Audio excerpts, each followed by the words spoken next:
নেব। দেখুন মাছটা একদম তাজা, এখনো জ্যান্ত আছে। আমি মাছগুলো কেটে নিয়ে এসেছি। তো এখন আমি নুন হলুদ দিয়ে মেখে নেব মাছগুলোকে। হলুদ গুঁড়ো, লবণ দিয়ে দেব। মাছটাকে আমি এখন মেখে নেব।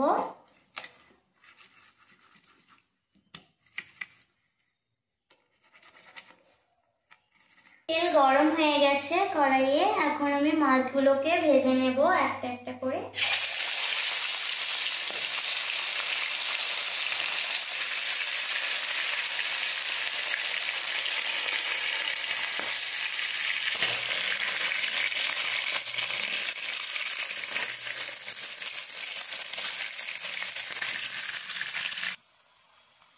দুপাশেই কিন্তু ভাজা ভালো করেই হয়ে গেছে। এখন আমি এটাকে নামিয়ে নেব। দু পিঠ ভালো করে ভেজে নিয়েছি। হয়ে গেছে, এখন আমি কড়াইয়ে আরেকটু তেল দিব। কড়াইয়ে আরেকটু তেল দিয়েছি। এখন আমি ফোড়নে দুটো শুকনো লঙ্কা, সামান্য কালো জিরে, একটুখানি মহরি দিয়ে দেব।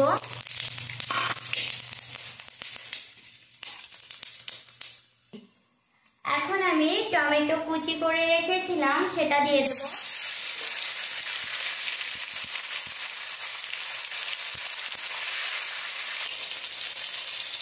পেঁয়াজ বাটা দিয়ে দেব।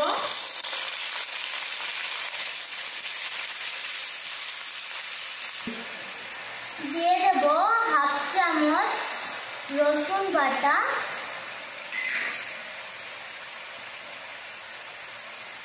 এক চামচ আদা বাটা,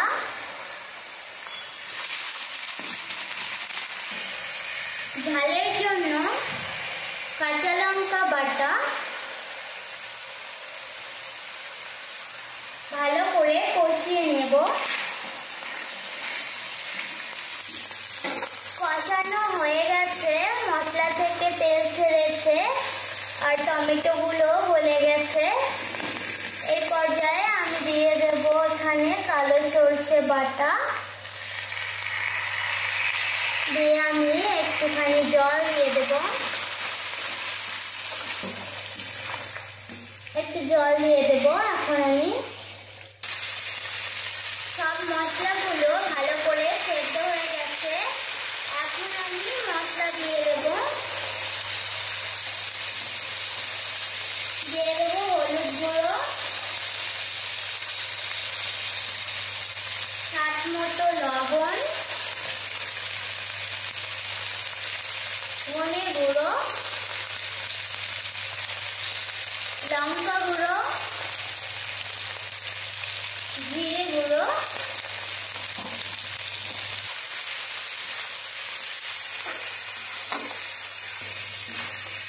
হালকা একটু নেড়ে নিলাম। এখন আমি জল দিয়ে দেব।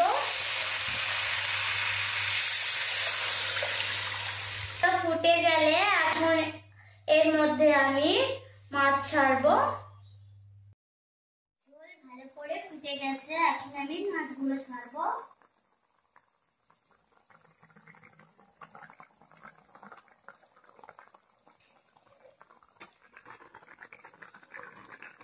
এখন আমি পোস্ত দিয়ে দেবো উপর থেকে, দিয়ে এটা কিন্তু নামিয়ে দেব।